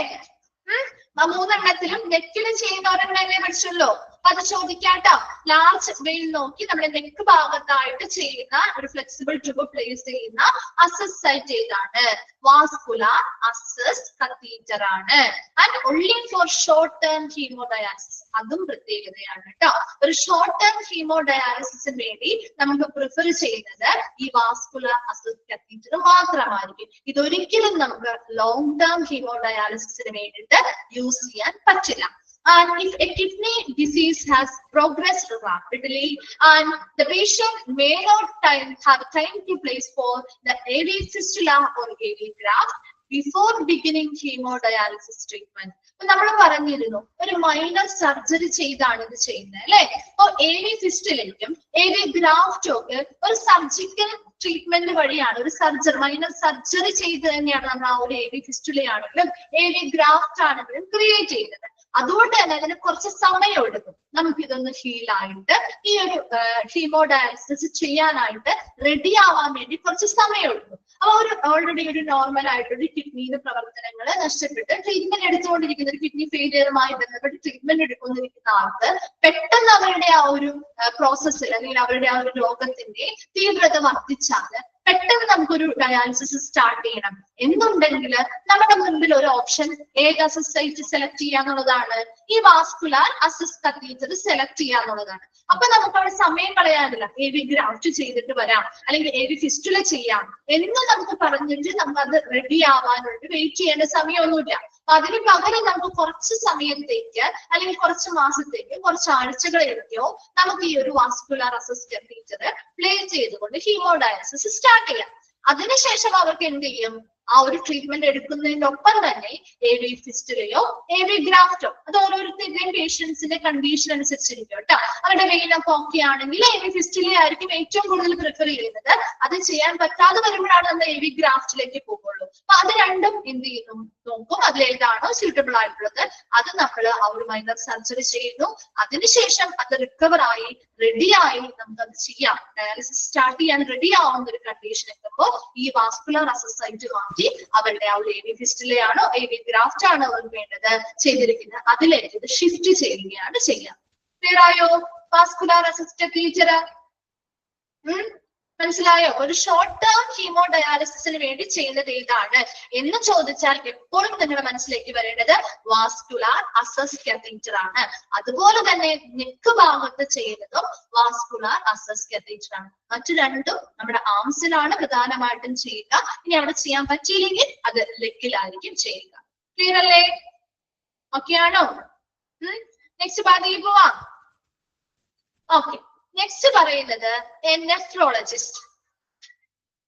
ഇത് സർജറി അല്ല, ചെറിയ രീതിയിലുള്ള ഇപ്പൊ നമ്മുടെ കത്തീറ്റർ ഒക്കെ പ്ലേസ് ചെയ്യില്ല. ഇപ്പൊ നമ്മുടെ കയ്യില് വെയിൻസില് നമുക്ക് IV കാനുലാസ് പ്ലേസ് ചെയ്യില്ലേ? ചെറിയ രീതിയിലുള്ള മുറിവുണ്ടാക്കിയിട്ട് കേട്ടോ, അങ്ങനെയാണ് ചെയ്യുന്നത് കേട്ടോ. അത്ര മറ്റതുപോലെ വലിയ മൈനർ സർജറിയോ കാര്യങ്ങളോ ചെയ്തത് ഹീൽ ചെയ്യാനായിട്ട് ഇരിക്കണ്ട. മറ്റേ AV ഫിസ്റ്റുലയും AV ഗ്രാഫ്റ്റും ഒക്കെ നമ്മൾ പറയുന്നുണ്ട് എത്ര ദിവസത്തിനുള്ളിൽ അത് ഹീലാവും എന്നൊക്കെ നമ്മൾ ഇനി പഠിക്കുന്നുണ്ട് കേട്ടോ. അപ്പൊ നമ്മുടെ ഇനി ക്ലിയർ ആയിരിക്കും. ഓക്കെ, ഇപ്പൊ നെഫ്രോളജിസ്റ്റ് എന്ന് പറഞ്ഞാൽ ആരാണ്? ഒരു നെഫ്രോളജിസ്റ്റ് ആരാ ചോദിക്കാറുണ്ട് കേട്ടോ. അതൊന്ന് അണ്ടർലൈൻ ചെയ്തിട്ടേ. Nephrologist is A doctor who is specialised in kidney problem. Kidney പ്രോബ്ലങ്ങൾ അല്ലെങ്കിൽ കിഡ്നിയുമായി ബന്ധപ്പെട്ട പ്രശ്നങ്ങളിൽ സ്പെഷ്യലൈസ്ഡ് ആയിട്ടുള്ള ഡോക്ടേഴ്സ് ആണ് നെഫ്രോളജിസ്റ്റ് എന്ന് പറയുന്നത്. ചോദിക്കാറുണ്ട് കേട്ടോ നെഫ്രോളജിസ്റ്റ് ആരാന്നുള്ളത്. അതുപോലെ തന്നെ interventional radiologist, a doctor who utilise medical imaging tools to execute operations and perform the venous catheter placement procedure in a hospital or an outpatient center. ഒന്ന് അണ്ടർലൈൻ ചെയ്തിട്ട് ആ ഫസ്റ്റ് പോയിന്റ് തുടങ്ങി ഔട്ട് പേഷ്യന്റ് സെന്റർ പറയാം അങ്ങനെ underline ചെയ്തിട്ടോ. 2 question അവിടുന്ന് ചോദിക്കാം. ഒന്നാമത്തേത് ഒരു നെഫ്രോളജിസ്റ്റ് ആരാണ്? That is A doctor who is specialised in kidney problem. Kidney പ്രശ്നങ്ങളിൽ സ്പെഷ്യലൈസ്ഡ് ആയിട്ടുള്ള ഡോക്ടേഴ്സിനെ വിളിക്കുന്ന പേര് അല്ലെങ്കിൽ ആരാണ്? അപ്പൊ പല ഓപ്ഷൻസ് ഉണ്ടാവും. കാർഡിയോളജിസ്റ്റ് ഉണ്ടാവും, റേഡിയോളജിസ്റ്റ് ഉണ്ടാവും അല്ലെ. അതിൽ ആരാണ്? നെഫ്രോളജിസ്റ്റ് ആണ് കിഡ്നി പ്രോബ്ലത്തിന് സ്പെഷ്യലൈസ്ഡ് ആയിട്ടുള്ള ഡോക്ടേഴ്സ് എന്ന് പറയുന്നത്. ഇനി ഇന്റർവെൻഷണൽ റേഡിയോളജിസ്റ്റ് എന്ന് പറഞ്ഞാൽ a doctor who utilise medical imaging tools. ഏതൊക്കെയാ മെഡിക്കൽ ഇമേജിംഗ് ടൂൾസ്? പഠിച്ചോ? റേഡിയോളജി ചാപ്റ്റർ പഠിച്ചോ? റേഡിയോളജി ചാപ്റ്റർ സ്റ്റാർട്ട് ചെയ്തോ? ഇല്ല അല്ലെ? ഓക്കെ ശരി. MRI അതൊക്കെയാണ് കേട്ടാ. നമ്മുടെ CT സ്കാൻ, MRI, നമ്മുടെ എക്സ്റേ ഇതൊക്കെ നമ്മൾ ചെയ്യാറില്ലേ? ഇതൊക്കെയാണ് മെഡിക്കൽ ഇമേജിംഗ് ടൂൾസ് എന്ന് പറയുന്നത് കേട്ടോ. ജസ്റ്റ് നിങ്ങളൊന്ന് മനസ്സിലാക്കി വെച്ചാൽ മതി. നമ്മുടെ എക്സ്റേ ആയിക്കോട്ടെ, അൾട്രാസൗണ്ട് ആയിക്കോട്ടെ, MRI, CT സ്കാൻ ഇതൊക്കെയാണ് നമ്മുടെ മെഡിക്കൽ ഇമേജിംഗ് ടൂൾസ് എന്ന് പറയുന്നത്. അപ്പൊ അങ്ങനെയുള്ള മെഡിക്കൽ ഇമേജിംഗ് ടൂളുകൾ യൂസ് ചെയ്തുകൊണ്ട് പ്രത്യേകമായിട്ട് ഈ വാസ്കുലർ പ്ലേസ്മെന്റ് അല്ലെങ്കിൽ വീനസ് കത്തീറ്റർ പ്ലേസ്മെന്റ് പ്രൊസീജിയേഴ്സ് ഹോസ്പിറ്റലിൽ അല്ലെങ്കിൽ ഔട്ട് പേഷ്യന്റ് സെന്ററുകളിൽ പ്ലേസ് ചെയ്യുന്ന അതിനു വേണ്ടിയിട്ടുള്ള സർജറികളും ആ ഓപ്പറേഷൻസും അതുപോലെയുള്ള പെർഫോമൻസും ഒക്കെ ചെയ്യുന്ന ഡോക്ടറെയാണ് ഇന്റർവെൻഷണൽ റേഡിയോളജിസ്റ്റ് എന്ന് പറയുന്നത്. അപ്പൊ ഈ പറയുന്ന പോലെ നീഡിൽസ് ആയിക്കോട്ടെ, ഈ വീനസ് കത്തീറ്റർ കാര്യങ്ങളൊക്കെ പ്ലേസ് ചെയ്യണമെങ്കിൽ അതിന് ചെറിയ രീതിയിലുള്ള ഓപ്പറേഷൻസ് നടത്തി അത് കൃത്യമായിട്ട് അതാത് സ്ഥലങ്ങളിൽ തന്നെ പ്ലേസ് ചെയ്യണം അല്ലെ. കത്തീറ്ററുകളൊക്കെ പ്ലേസ് ചെയ്യണമെങ്കിൽ അത് കൃത്യമായിട്ടുള്ള വെയിനുകളിലായിരിക്കണം, കൃത്യമായ സ്ഥാനത്തായിരിക്കണം. അപ്പൊ അതൊക്കെ കണ്ടെത്തണമെങ്കിൽ നമുക്ക് ഈ പറയുന്ന പോലെ എക്സ്റേയോ, അൾട്രാസൗണ്ടോ, MRIയോ, CT സ്കാനോ ഒക്കെ ചെയ്തുകൊണ്ടല്ലേ ഇത് ചെയ്യാൻ പറ്റുള്ളൂ അല്ലെ. ഇപ്പൊ റേഡിയോളജിയിലൊക്കെ നിങ്ങൾ ആൻജിയോപ്ലാസ്റ്റി, 5 ഗ്രാം ഒക്കെ പഠിക്കും. അപ്പൊ നിങ്ങൾ അത് മനസ്സിലായിക്കോളൂ അത് എന്താണെന്നുള്ളത്. കൂടുതൽ ഡീറ്റെയിൽ ഇവിടെ പറയാനില്ലാത്തത് കൊണ്ടാണ് മിസ് പറയാറ്. അത് നമുക്ക് എന്ത് ചെയ്യാൻ പറ്റും? വിഷ്വലി നമുക്ക് കണ്ടാണ് ചെയ്യാൻ പറ്റുക അല്ലെ. ഒരു ബ്ലഡ് വെസൽസിൽ ഇങ്ങനെയുള്ള കത്തീറ്റർ പ്ലേസ് ചെയ്യണമെങ്കിൽ നമുക്ക് പുറമെ കാണാൻ പറ്റുമോ? എവിടെ പ്ലേസ് ചെയ്യണം അല്ലെങ്കിൽ കറക്റ്റ് പൊസിഷനിലാണോ ഇരിക്കുന്നത്? പറ്റുമോ? നമുക്ക് നേരെ നോക്കുമ്പോ മനസ്സിലാവോ? വിഷ്വലി നമ്മളത് കാണണം അല്ലേ? ആണോ? എന്താണ് ഒരു റിപ്ലൈ ഇല്ലാതിരിക്കുന്നേ? ഉറങ്ങാണോ എല്ലാരും? നമുക്ക് വിഷ്വലി അത് കാണണ്ടേ? ഇപ്പൊ ഒരു എക്സ്റേയിൽ അല്ലെങ്കിൽ ഒരു അൾട്രാസൗണ്ട് നമ്മൾ ചെയ്യുമ്പോൾ നമുക്കത് കാണാൻ പറ്റുന്നുണ്ട് അല്ലെ, മോണിറ്ററിൽ വിഷ്വലി. അതുപോലെ തന്നെ നമുക്ക് ഇവിടെ കാണാൻ പറ്റണം. അങ്ങനെ കണ്ടുകൊണ്ട് നമുക്ക് ആ ഒരു ഇമേജിംഗ് ടൂൾസ് ഉപയോഗിച്ച് അത് വിഷ്വലൈസ് ചെയ്തുകൊണ്ട് കൃത്യമായിട്ട് ഈ കത്തീറ്റേഴ്സ് ഒക്കെ പ്ലേസ് ചെയ്യാനും അതുമായി ബന്ധപ്പെട്ട ഓപ്പറേഷൻസ് പെർഫോം ചെയ്യാനും ഏറ്റവും സ്പെഷ്യലൈസ്ഡ് ആയിട്ടുള്ള ഒരു ഡോക്ടറാണ് ഇന്റർവെൻഷണൽ റേഡിയോളജിസ്റ്റ് എന്ന് പറയുന്നത്. അപ്പൊ ഈ പറയുന്ന പോലെ വീനസ് കത്തീറ്റേഴ്സ് പ്ലേസ് ചെയ്യണമെങ്കിൽ അതുപോലെ തന്നെ ചെറിയ ചെറിയ ഓപ്പണിങ്സോ സർജറീസോ അല്ലെങ്കിൽ ഈ പറഞ്ഞ പോലെ മറ്റ് വെയിൻസ് ബ്ലഡ് വെസൽസുമായി ബന്ധപ്പെട്ട ചിത്രങ്ങൾ എടുക്കാനും പ്രവർത്തനങ്ങൾ നടത്താനും ഒക്കെ വേണ്ടിയിട്ട് ഒരു നെഫ്രോളജിസ്റ്റിനോടൊപ്പം ഒരു ഇന്റർവെൻഷണൽ റേഡിയോളജിസ്റ്റും കൂടി ഈ ഒരു ഡിപ്പാർട്ട്മെന്റിന്റെ ഭാഗമായിട്ടുണ്ടായിരിക്കും. ഇപ്പൊ 2 ഡോക്ടേഴ്സിന്റെയും സ്പെഷ്യലൈസ്ഡ് ആയിട്ടുള്ള എന്തിലാണ് എന്ന് പഠിച്ചു വെക്കാം കേട്ടോ. ചോദിക്കാറുണ്ടേ, രണ്ടും മാറിപ്പോവരുത്. ഓക്കെ, ചോദിക്കാറുണ്ട് കേട്ടോ, ഇമ്പോർട്ടന്റ് ആണ്. Then the patient gets local anesthesia and sedation to be calm and relaxed in the course of this procedure. ഈ ഒരു പ്രൊസീജിയർ ചെയ്യുന്ന സമയത്ത് സ്വാഭാവികമായിട്ടും മൈനർ സർജറീസ് ഒക്കെ ആവുമ്പോൾ അവർക്ക് എന്ത് ചെയ്യും? ലോക്കൽ അനസ്തേഷ്യ കൊടുക്കും അല്ലെ, അല്ലെങ്കിൽ സെഡേഷൻസ് മയങ്ങാനുള്ള മരുന്നുകളൊക്കെ കൊടുത്തിട്ട് അവരെ ആ ഒരു കോഴ്സ് ഓഫ് പ്രൊസീജിയർ ചെയ്യുന്ന സമയത്ത് അവരെന്ത് ചെയ്യുന്നു? വളരെ ശാന്തവും റിലാക്സ്ഡ് ഒക്കെ ആയിട്ട് ഇരുത്താൻ വേണ്ടിയിട്ട് അവർക്ക് എന്തെങ്കിലും അനസ്തേഷ്യ, ലോക്കൽ ആയിട്ടുള്ള അനസ്തേഷ്യസ് കൊടുക്കും. അതുപോലെ സെഡേഷൻസ് അല്ലെങ്കിൽ മയങ്ങുന്നതിന് വേണ്ടിയുള്ള മരുന്നുകളോ കാര്യങ്ങളോ ഒക്കെ കൊടുക്കാറുണ്ട്. And venous catheters are not perfect for long term use. നമ്മൾ നേരത്തെ പറഞ്ഞ പോലെ ഈ വാസ്കുലർ അസസ് സൈറ്റുകൾ അല്ലെങ്കിൽ കത്തീറ്ററുകൾ യൂസ് ചെയ്യാന്ന് പറയുന്നത് ഒരു ലോങ് ടേം യൂസിന് വേണ്ടി പെർഫെക്റ്റ് അല്ല. നമുക്ക് ഷോർട്ട് ടേം ആയിട്ടുള്ള യൂസിന് വേണ്ടി മാത്രമേ പെർഫെക്റ്റ് ആയിട്ടുള്ളൂ. കാരണം with a venous catheter a patient may generate a blood clot, an infection or causing the vein to narrow. അപ്പൊ ഇവിടെ ഇത് കുറെ നാള് ഈ ഒരു വാസ്കുലാർ അസിസ് സൈറ്റിനെ തന്നെയാണ് കേട്ടോ ഇത് പറയുന്നത് കേട്ടോ. വാസ്കുലാർ അസിസ് catheter അല്ലെങ്കിൽ അതിനെ തന്നെയാണ് വീനസ് catheter എന്ന് പറയുന്നത്. ആ വീനസ് catheter അല്ലെങ്കിൽ ആ ഒരു catheter പ്ലേസ് ചെയ്യുന്നത് കൊണ്ട് ഒരുപാട് നാളത് ആ ഒരു catheter നമ്മൾ സെയിം ആയിട്ട് ഹീമോഡയാലിസിസിന് വേണ്ടി യൂസ് ചെയ്താൽ അവിടെ ആ ഒരു ഭാഗത്ത് എന്തൊക്കെ വരാൻ സാധ്യതയുണ്ട്? ബ്ലഡ് ക്ലോട്ട് ഉണ്ടാവാൻ സാധ്യതയുണ്ട്, ഇൻഫെക്ഷൻ ഉണ്ടാവാൻ സാധ്യതയുണ്ട്, അതല്ലെങ്കിൽ ആ വെയിൻ നാരോവായി പോവാൻ, ഈ ചുരുങ്ങി പോവാനുള്ള സാധ്യതകളുണ്ട്. അതുകൊണ്ട് തന്നെ നമുക്കിത് ഒരു ലോങ് ടേം ആയിട്ട് യൂസ് ചെയ്യാനായിട്ട് പറ്റില്ല, ഷോർട്ട് ടേം ആയിട്ട് മാത്രമേ പറ്റുള്ളൂ. അപ്പൊ ഇങ്ങനെയുള്ള സൈഡ് എഫക്ട്സുകൾ ഉള്ളത് കൊണ്ടാണ് ലോങ് ടേം ആയിട്ട് ഉപയോഗിക്കാൻ പറ്റാത്തത്. And if however, if a patient wants to start hemodialysis right away, ഉടനെ ഒരു പേഷ്യന്റിന് ഒരു ഹീമോഡയാലിസിസ് സ്റ്റാർട്ട് ചെയ്യണമെന്ന് പറഞ്ഞാൽ നമുക്ക് ഏത് മെത്തേഡ് യൂസ് ചെയ്യാം? ഈ Venus catheter will work for several weeks or months till a surgeon can do a long term access surgery and the AV fistula or AV graft has time to mature. അപ്പൊ ഇവിടെ ഒരു പെട്ടെന്ന് ഒരു പേഷ്യന്റിന് ഒരു dialysis start ചെയ്യണം എന്ന് പറഞ്ഞാൽ നമുക്ക് വേറെ ഓപ്ഷൻ ഒന്നുമില്ല. ഈ വീനസ് catheter തന്നെ നമ്മൾ ഫേസ് ചെയ്ത് അത് കുറച്ച് ആഴ്ചകളിലേക്കോ കുറച്ച് മാസങ്ങൾക്ക് വേണ്ടിയിട്ടോ നമുക്കത് യൂസ് ചെയ്യാം. അത് ആ സമയത്തിനുള്ളിൽ ഒരു സർജൻ എന്ത് ചെയ്യണം? അവരുടെ ആ ഒരു ലോങ് ടേം അസിസ്റ്റ് സർജറി ചെയ്തിരിക്കണം. AV ഫിസ്റ്റുലയോ AV ഗ്രാഫ്റ്റോ ഒക്കെ എന്ത് ചെയ്യുക? ക്രിയേറ്റ് ചെയ്യുക, സർജറിയിലൂടെ ക്രിയേറ്റ് ചെയ്യുക. അത് മെച്യൂർ ആവാനുള്ള ഒരു സമയം എടുക്കുന്നത് വരെ, അത് റെഡിയായി ഹീൽ ആവാനായിട്ട് കുറച്ച് സമയം എടുക്കുന്നുണ്ട്. അത് അടുത്തതായിട്ട് നമ്മൾ പറയുന്നുണ്ട് കേട്ടോ.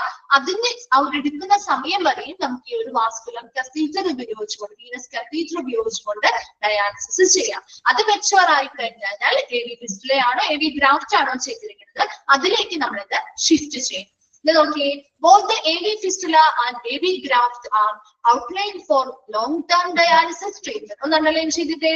AV ഫിസ്റ്റുലയും AV ഗ്രാഫ്റ്റും എന്തിനു വേണ്ടിയിട്ടുള്ളതാ? ലോങ് ടേം ഡയാലിസിസ് ട്രീറ്റ്മെന്റുകൾക്ക് വേണ്ടിയാണ്. അപ്പൊ ഷോർട്ട് ടൈം ഏതായിരുന്നു? ഷോർട്ട് ടൈം ഏതായിരുന്നു?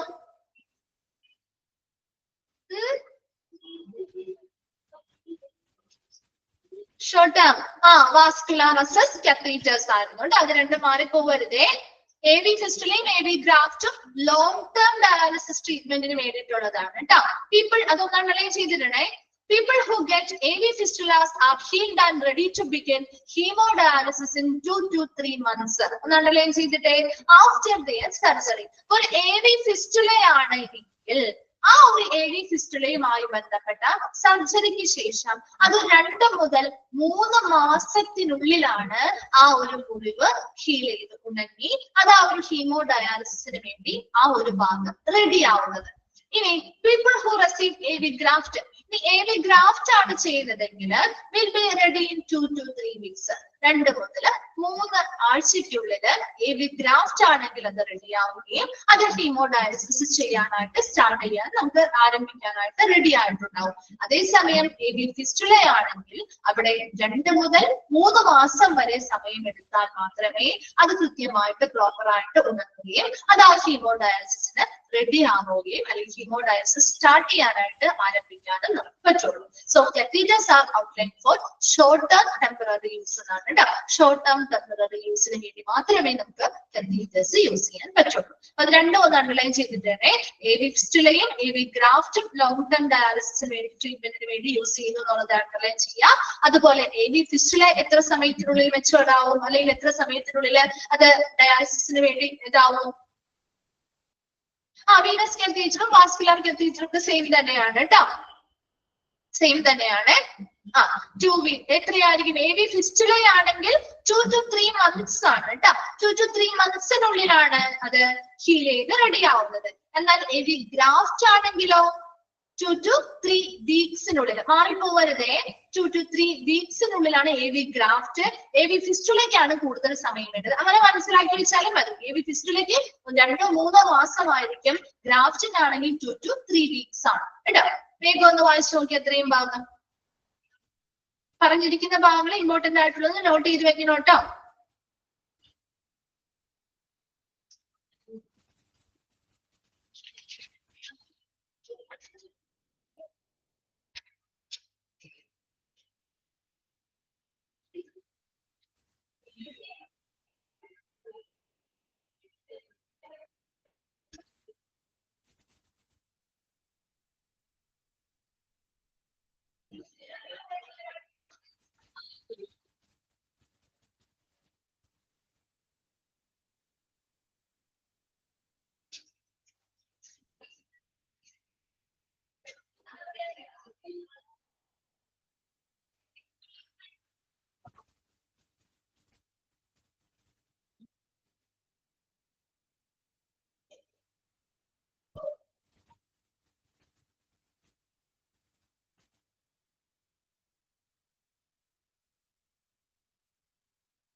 ഓക്കെ, നമ്മള് സെക്കൻഡ് ടൈപ്പിലേക്ക് പോവാണ്. പെരിറ്റോണിയൽ ഡയാലിസിസ് അല്ലെങ്കിൽ PD. പെരിറ്റോണിയൽ ഡയാലിസിസ് അല്ലെങ്കിൽ PD. In peritoneal dialysis, the blood is purified inside your own body instead of using a dialyzer machine. ഇവിടെ പെരിറ്റോണിയൽ ഡയാലിസിന്റെ ഒരു പ്രത്യേകത എന്ന് പറയുന്നത്, ഇവിടെ നമുക്ക് ഒരു ഡയാലിസിസ് മെഷീൻ അല്ലെങ്കിൽ ഒരു ഡയലൈസർ മെഷീൻ, നമ്മുടെ ഡയലൈസർ മെഷീൻ എന്തിനു വേണ്ടിയിട്ടാ? ബ്ലഡ് പുറത്തേക്ക് കൊണ്ടുവന്ന് പ്യൂരിഫൈ ചെയ്യാൻ അല്ലെങ്കിൽ ഫിൽറ്റർ ചെയ്യാൻ വേണ്ടിയിട്ടാണ് അല്ലെ. അങ്ങനെ ഒരു ഡയാലിസർ മെഷീൻ ഇവിടെ യൂസ് ചെയ്യുന്നില്ല. ഇതില് പെരിറ്റോണിയൽ ഡയാലിസിസിൽ, അത് ഹീമോ ഡയാലിസിസിലായിരുന്നു പറഞ്ഞത് കേട്ടോ, മാറിപ്പോവരുതേ. ഹീമോ ഡയാലിസിസിലാണ് നമ്മളൊരു ആർട്ടിഫിഷ്യൽ കിഡ്നി അല്ലെങ്കിൽ ഹീമോ ഡയാലൈസർ ഒക്കെ യൂസ് ചെയ്യുന്നത് പറഞ്ഞ്. പെരിറ്റോണിയൽ ഡയാലിസിസിന് ഇവിടെ അവരുടെ ബോഡിയുടെ ഉള്ളിൽ വെച്ച് തന്നെയാണ് നമ്മൾ ബ്ലഡിനെ പ്യൂരിഫൈ ചെയ്യുന്നത്. അതെങ്ങനെയാണ് നമ്മൾ പഠിക്കുന്നുണ്ട്. അപ്പൊ അതിനുവേണ്ടി ഒരു പ്രത്യേകമായിട്ടുള്ള ഒരു ഡയാലൈസർ മെഷീനോ കാര്യങ്ങളോ ഒന്നും നമ്മൾ യൂസ് ചെയ്യുന്നില്ല. എന്നാൽ ചെറിയൊരു മെഷീൻ യൂസ് ചെയ്യുന്നുണ്ട്, അത് ബ്ലഡിനെ പ്യൂരിഫൈ ചെയ്യാനല്ല എന്ന് മാത്രം. അതിന് വേറൊരു ഫംഗ്ഷൻ ആണുള്ളത്, അത് നമ്മൾ പിന്നീട് പറയും. അപ്പൊ അന്നേരം പറഞ്ഞല്ലോ ആദ്യം ഒരു മെഷീൻ യൂസ് ചെയ്യുന്നില്ല എന്ന് പറഞ്ഞല്ലോ എന്ന് പറയുന്നത്. ചെറിയൊരു മെഷീൻ യൂസ് ചെയ്യുന്നുണ്ട്, അത് ഈ ഒരു ഡയാലിസിസിന് വേണ്ടിയിട്ട് ബ്ലഡിനെ പ്യൂരിഫൈ ചെയ്യാനായിട്ട് എടുക്കുന്നില്ല എന്ന് മാത്രം. മനസ്സിലായോ? ബ്ലഡിനെ പ്യൂരിഫൈ ചെയ്യുന്നത് പെരിറ്റോണിയൽ ഡയാലിസിസിലാണെങ്കിൽ അവരുടെ സ്വന്തം ബോഡിയുടെ ഉള്ളിൽ വെച്ച് തന്നെയാണ് ബ്ലഡിനെ പ്യൂരിഫൈ ചെയ്യുന്നത്. Okay, for this kind of dialysis, the lining of your abdomen or belly area, also called peritoneum, is used as a filter. Okay, ആ രണ്ട് പോയിന്റ്സ് ഒന്ന് അണ്ടർലൈൻ ചെയ്തിട്ടുണ്ട് കേട്ടോ. Peritoneal dialysis, the blood is purified inside your own body instead of using a dialyzer machine. അത് ഒന്നാമത്തെ underline ചെയ്തിട്ടുണ്ട്. Second one, this kind of dialysis, the lining of your abdomen or belly area called peritoneum.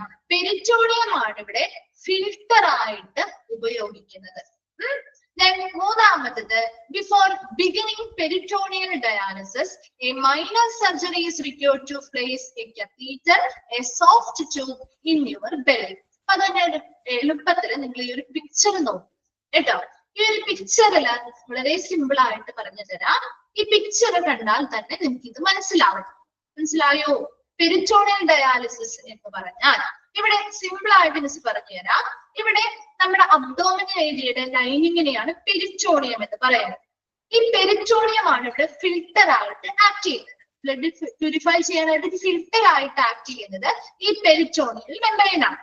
അപ്പൊ അതിന് വേണ്ടിയിട്ട് നമ്മൾ ഈ ഒരു belly ഏരിയയിൽ അല്ലെങ്കിൽ ആ ഒരു വയറിന്റെ ഭാഗത്ത് ഒരു കത്തീറ്റർ പ്ലേസ് ചെയ്യും, ഒരു സോഫ്റ്റ് ട്യൂബ് അല്ലെങ്കിൽ ഒരു കത്തീറ്റർ പ്ലേസ് ചെയ്യും. ഈ കത്തീറ്റർ പ്ലേസ് ചെയ്തിട്ട് അതിലൂടെ ആ കത്തീറ്ററിലൂടെ ഒരു ഡയാലിസിസ് സൊല്യൂഷൻ എന്ത് ചെയ്യുന്നു, അകത്തേക്ക് ഫില്ല് ചെയ്ത് കൊടുക്കും. ആ പിക്ചറിൽ നോക്കി കാണുന്നില്ലേ നിങ്ങൾക്ക് ആ പിക്ചർ? ഇതിൽ ക്ലിയർ അല്ലെങ്കിൽ നിങ്ങളുടെ നോട്ട്സ് നോക്കാം കേട്ടോ. ആ പിക്ചർ നോക്കി പെട്ടെന്ന് മനസ്സിലാക്കാൻ പറ്റും. ആ ഒരു ഡയാലിസിസ് സൊല്യൂഷൻ എന്ത് ചെയ്യുന്നു, ആ കത്തീറ്റർ ഉപയോഗിച്ചുകൊണ്ട് അവരുടെ അബ്ഡോമിനൽ ഭാഗത്തെ ഫില്ല് ചെയ്ത് കൊടുക്കുന്നു. മനസ്സിലായോ? ഇത്രയും ക്ലിയർ ആയോ? അവിടെ ഫില്ല് ചെയ്ത് കൊടുക്കുന്നു. ഇനി ഫില്ല് ചെയ്ത് കൊടുത്തു കഴിഞ്ഞ് കുറച്ച് സമയം അവർ എന്ത് ചെയ്യും, കുറച്ച് മണിക്കൂറുകൾ അത് റെസ്റ്റ് ചെയ്യാൻ പോകും. അങ്ങനെ റെസ്റ്റ് ചെയ്ത് കഴിഞ്ഞ് കഴിയുമ്പോൾ ഇവിടെ ഒരു പ്രത്യേകമായിട്ട് ഇവിടെ കുറച്ച് പ്രത്യേകതകൾ നടത്തുന്നുണ്ട്. അതായത് ഇതിന് ചുറ്റുമുള്ള ബ്ലഡ് വെസൽസ് പോകുമ്പോൾ ഈ പറയുന്ന ഈ ഒരു പെരിറ്റോണിയൽ ക്യാവിറ്റിയിലുള്ള ഈ ഡയാലിസിസ് സൊല്യൂഷൻ എന്ത് ചെയ്യും, ഒരു ഒരു മാഗ്നറ്റ് പോലെ പ്രവർത്തിക്കുന്നു. ആ ഒരു മാഗ്നറ്റ് പോലെ പ്രവർത്തിച്ച് അതെന്ത് ചെയ്യും, ആ ബ്ലഡ് വെസൽസിലുള്ള ബ്ലഡിലൂടെ പോകുന്ന എക്സസ് ആയിട്ടുള്ള ഫ്ലൂയിഡിനെയും വേസ്റ്റസിനെയൊക്കെ എന്ത് ചെയ്യുന്നു, ആഗിരണം ചെയ്ത് ഈ ഒരു അബ്ഡോമിനൽ ഏരിയയിലുള്ള ഫ്ലൂയിഡിലേക്ക് കൊണ്ടുവരും. അങ്ങനെ കുറച്ച് മണിക്കൂർ, ഒരു 3-4 മണിക്കൂറുകൾക്ക് ശേഷം നമ്മളപ്പോ എന്തായി, ഈ അബ്ഡോമിനൽ ഫ്ലൂയിഡിലുള്ള അല്ലെങ്കിൽ അബ്ഡോമിനൽ ഏരിയയിലുള്ള ബെല്ലി ഏരിയയിലുള്ള ഫ്ലൂയിഡ് എന്തായി, ആ ബ്ലഡിലുള്ള എക്സസ് ആയിട്ടുള്ള ഫ്ലൂയിഡും വേസ്റ്റും ഒക്കെ കൊണ്ട് മിക്സ് ആയി അല്ലേ? ആയോ? മിക്സ് ആയോ? അപ്പൊ എന്ത് ചെയ്യണം, തിരിച്ച് ഇതേ ഫ്ലൂയിഡ് നമ്മൾ എന്ത് ചെയ്യുന്നു, അതേ സെയിം കത്തീറ്ററും സെയിം ബാഗും യൂസ് ചെയ്തുകൊണ്ട് ആ വയറിൽ നിന്ന് പുറത്തേക്ക്, ആ ഒരു അബ്ഡോമിനൽ ഏരിയയിൽ നിന്ന് നമ്മൾ എന്ത് ചെയ്യുന്നു, പുറത്തേക്ക് എടുക്കുകയാണ് ചെയ്യുന്നത്. അതിനുശേഷം പിന്നെ ഒരുപാടൊന്നും നമുക്ക് ഒരുപാട് വേസ്റ്റും മൊത്തത്തിൽ ഒറ്റ പ്രാവശ്യത്തിനൊന്നും ചെയ്യാൻ പറ്റില്ല കേട്ടോ. അപ്പൊ ഈ ഒരു സെയിം പ്രൊസീജിയർ പിന്നെയും റിപ്പീറ്റ് ചെയ്യും. ഒരു ദിവസം ചിലപ്പോ 3 പ്രാവശ്യം ചെയ്യും, 4 പ്രാവശ്യം ചെയ്യാം, 5 പ്രാവശ്യം ചെയ്യുന്നവരുണ്ട്. അത് ഓരോരുത്തരുടെയും ബോഡിയിലെ വേസ്റ്റസിലേക്ക് അവർ അക്യുമുലേറ്റ് ചെയ്യുന്നതിലേക്ക് ആ ഒരു എമൗണ്ടിനനുസരിച്ച് വ്യത്യാസപ്പെടാം. അപ്പൊ ഇതേ പ്രൊസീജിയർ. അപ്പൊ ഇവിടെ നമ്മൾ അവിടെ പ്രത്യേകമായിട്ട് വേറെ എന്തെങ്കിലും ഒരു മെഷീൻ ഉപയോഗിക്കുന്നുണ്ടോ? ഇല്ല. അവന്റെ സ്വന്തം ബോഡിയുടെ ഉള്ളിൽ വെച്ച് തന്നെയാണ് ബ്ലഡിനെ പ്യൂരിഫൈ ചെയ്യുന്നത്. അവിടെ ഒരു ഫിൽട്ടർ ആയിട്ട് എന്ത് ആക്ട് ചെയ്യുന്നു എന്ന് പറയുന്നത് ആ ബോഡിയിലെ പെരിറ്റോണിയൽ ക്യാവിറ്റി അല്ലെങ്കിൽ ആ ഒരു പെരിറ്റോണിയൽ മെംബ്രെയിൻ ആണ് ഒരു ഫിൽട്ടർ ആയിട്ട് ആക്ട് ചെയ്യുന്നത്. അതിനു ചുറ്റുമുള്ള ബ്ലഡ് വെസൽസിൽ നിന്നും എക്സസ് ആയിട്ടുള്ള ഫ്ലൂയിഡിനെയും വേസ്റ്റസിലേക്ക് ആ ഒരു എന്ത് ചെയ്യുന്നു, ആ ഡയാലിസിസ് സൊല്യൂഷൻ എന്ത് ചെയ്യുന്നു, ഒരു മാഗ്നറ്റ് പോലെ പ്രവർത്തിച്ച് അത് അബ്സോർബ് ചെയ്തെടുക്കുകയും അതിനുശേഷം അത് പുറത്തേക്ക് എലിമിനേറ്റ് ചെയ്ത് കളയുകയും ചെയ്യും. ഓക്കെ, വായിച്ചു നോക്കി. ഇനി നമുക്ക് കുറച്ചും കൂടി എളുപ്പത്തിൽ കിട്ടും കേട്ടോ. നോക്കിയേ. For this kind of dialysis, the lining of your abdomen or belly area, also called the peritoneum, is used as a filter. ചോദിക്കാറുണ്ട് കേട്ടോ, പെരിറ്റോണിയൽ ഡയാലിസിസിൽ ഫിൽട്ടർ ആയിട്ട് ഉപയോഗിക്കുന്നത് എന്താണ്? പെരിറ്റോണിയം കേട്ടോ. നമ്മുടെ അബ്ഡോമൻ അല്ലെങ്കിൽ ബെല്ലി ഏരിയയുടെ ലൈനിങ്ങിനെ അല്ലെങ്കിൽ ആ ഒരു ലൈനിങ്ങിനെയാണ് പെരിറ്റോണിയം എന്ന് വിളിക്കുന്നത്. അതാണ് ഫിൽട്ടർ ആയിട്ട് പ്രവർത്തിക്കുന്നത്. Then before beginning peritoneal dialysis, a minor surgery is required to place a catheter in a belly. ആ ഒരു ബെല്ലി ഏരിയയിൽ ആ ഒരു വയറിന്റെ ഭാഗത്ത് ഒരു സോഫ്റ്റ് ട്യൂബ് അല്ലെങ്കിൽ ഒരു catheter പ്ലേസ് ചെയ്യാൻ വേണ്ടി ഒരു ചെറിയ സർജറി നടത്തുന്നുണ്ട്. And in the course of each treatment, the belly area is little by little filled with the dialysate or cleansing fluid made from a mixture of water, salt and other additives. നമ്മൾ ആ ഒരു dialysis solution എന്ത് ചെയ്യുന്നു, ആ ഒരു കത്തീറ്ററിലൂടെ ആ ഒരു belly ഏരിയയിലേക്ക് കുറച്ചായിട്ട് നമ്മൾ ഫില്ല് ചെയ്ത് കൊടുക്കുകയാണ്. അപ്പൊ ആ ഒരു ഡയാലിസിസ് സൊല്യൂഷനിൽ വാട്ടർ ഉണ്ടാവും, അതുപോലെ സോൾട്ട് ലവണങ്ങൾ ഉണ്ടാവും, മറ്റ് അഡിറ്റീവ്സ് അല്ലെങ്കിൽ മറ്റ് കെമിക്കൽസും കാര്യങ്ങളൊക്കെ കൂടിച്ചേർന്നിട്ടുള്ളൊരു മിക്സ്ചർ ആണ് ഈ ഒരു ഡയാലിസിസ് സൊല്യൂഷൻ അല്ലെങ്കിൽ ആ ഒരു ഡയാലിസിസ് സൊല്യൂഷൻ എന്ന് പറയുന്നത്. ആ ഒരു സൊല്യൂഷൻ നമ്മൾ ആ ഒരു ബെല്ലി ഏരിയയിലേക്ക് കാത്തീറ്റർ വഴി വളരെ സ്മോൾ ആയിട്ട് ലിറ്റിൽ ബൈ ലിറ്റിൽ ആയിട്ട് എന്ത് ചെയ്യുന്നു, ഫില്ല് ചെയ്ത് കൊടുക്കുകയാണ് ചെയ്യുന്നത്. And as blood flows normally through the area, blood വെസൽസിലൂടെ ബ്ലഡ് നോർമലി ആ ഏരിയയിലൂടെ ഫ്ലോ ചെയ്ത് പോകുന്ന സമയത്ത് the extra fluid and waste products are pulled out of the blood vessel and into the belly area by dialysate almost like a magnet.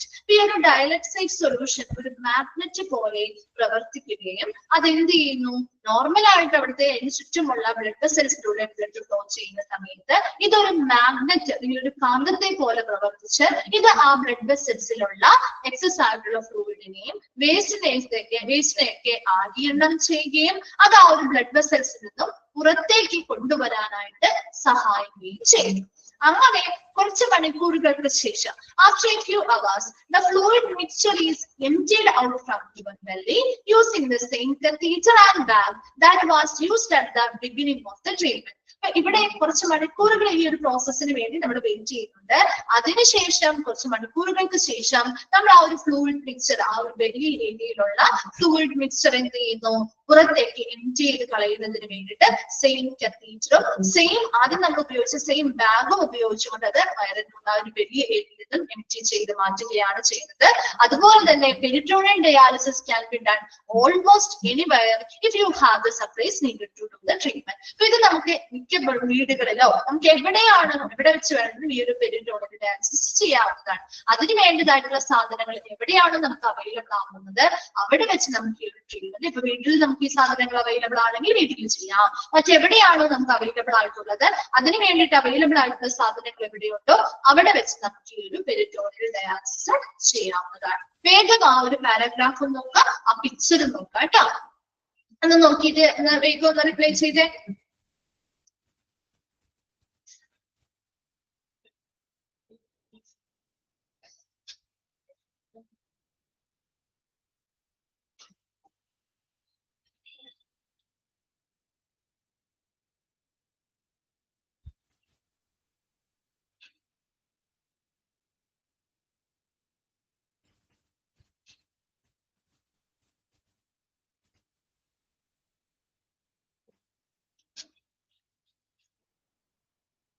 Underline ചെയ്തേണ്ടത് ആ രണ്ടെണ്ണം മതി കേട്ടോ, ആ 2 പോയിന്റ്സ് മതി. ബാക്കി നിങ്ങളൊക്കെ മനസ്സിലാക്കി വെച്ചാൽ മതി കേട്ടോ.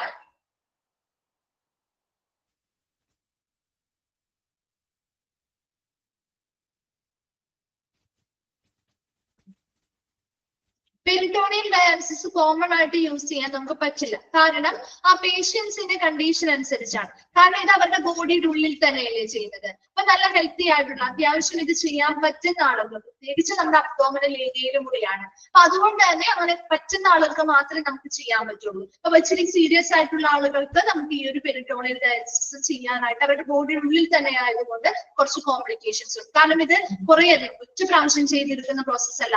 ഇത് നമ്മൾ എന്ത് ചെയ്യും, കുറച്ച് മണിക്കൂറുകൾ ഇടവിട്ട് നമ്മൾ കണ്ടിന്യൂസ് ആയിട്ട് നമ്മൾ ചെയ്താൽ മാത്രമേ അവരുടെ ബോഡിയിലുള്ള വേസ്റ്റും ഫ്ലൂയിഡൊക്കെ മുഴുവനായിട്ട് നമുക്ക് മാറ്റാനായിട്ട് പറ്റുള്ളൂ. അത്രയും സമയം ഈ ഒരു പ്രോസസ്സ് ചെയ്യാനും എന്താണ് അത്രയും ടൈം സ്പെൻഡ് ചെയ്യാനും ഒക്കെ ചിലപ്പോൾ ബുദ്ധിമുട്ടുണ്ടാവും. അപ്പൊ അതുകൊണ്ട് തന്നെ ഇച്ചിരി സീരിയസ് ആയിട്ടുള്ള ആൾക്കൊന്നും പെട്ടെന്ന് ഇത് ചെയ്യാൻ പറ്റില്ല, ആപ്റ്റിറ്റ്യൂഡ് ആവില്ല. അതേസമയം ഒരു ഹീമോ ഡയാലിസിസ് ആകുമ്പോൾ അത് നമ്മുടെ ബോഡിയുടെ പുറമേ ചെയ്യുന്നതായതുകൊണ്ട് തന്നെ വലിയ രീതിയിലുള്ള കോംപ്ലിക്കേഷൻസിലേക്ക് പോകുന്നില്ല. അപ്പൊ അതിനൊക്കെ വേണ്ടിയിട്ട് കുറച്ചും കൂടി നല്ല ഹെവിയർ ആയിട്ടുള്ള ഒരു സീരിയസ് കണ്ടീഷൻ ആണെങ്കിൽ അടുത്ത ടൈപ്പ് ആയിരിക്കും CRT ആയിരിക്കും, കണ്ടിന്യൂസ് റീനൽ റീപ്ലേസ്മെന്റ് തെറാപ്പി ആയിരിക്കും ചെയ്യുന്നത്. അപ്പൊ ഒരു പേഷ്യൻസിന്റെ കണ്ടീഷൻ അനുസരിച്ചാണ് കൂടുതൽ അത് പ്രിഫർ ചെയ്യാം.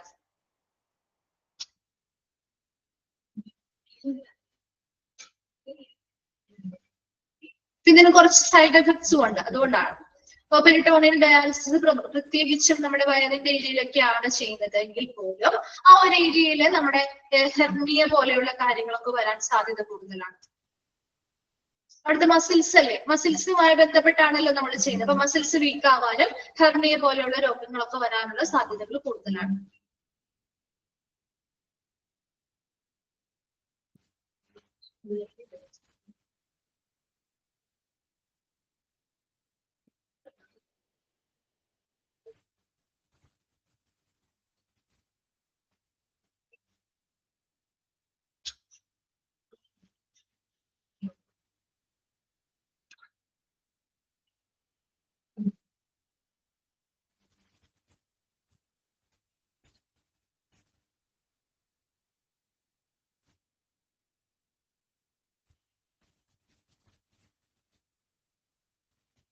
ക്ലിയർ ആണോ പെരിറ്റോണിയൽ ഡയാലിസിസ്? ഓക്കെ. ഇനി അടുത്തതായിട്ട് ടൈപ്സ് ഓഫ് പെരിറ്റോണിയൽ ഡയാലിസിസ് ആണ്. ഇതിലൊരു 4 ടൈപ്പ് നമുക്ക് ഈ ഒരു പെരിറ്റോണിയൽ ഡയാലിസിസിന്റെ കീഴിലായിട്ട് പഠിക്കാനുണ്ട്. അതില് 3 ടൈപ്പ്. അതില് 3 ടൈപ്പിൽ ഫസ്റ്റ് വൺ ആണ് കണ്ടിന്യൂസ് ആംബുലേറ്ററി പെരിറ്റോണിയൽ ഡയാലിസിസ് അല്ലെങ്കിൽ CAPD, continuous cyclic peritoneal dialysis CCPD, intermediate peritoneal dialysis IPD.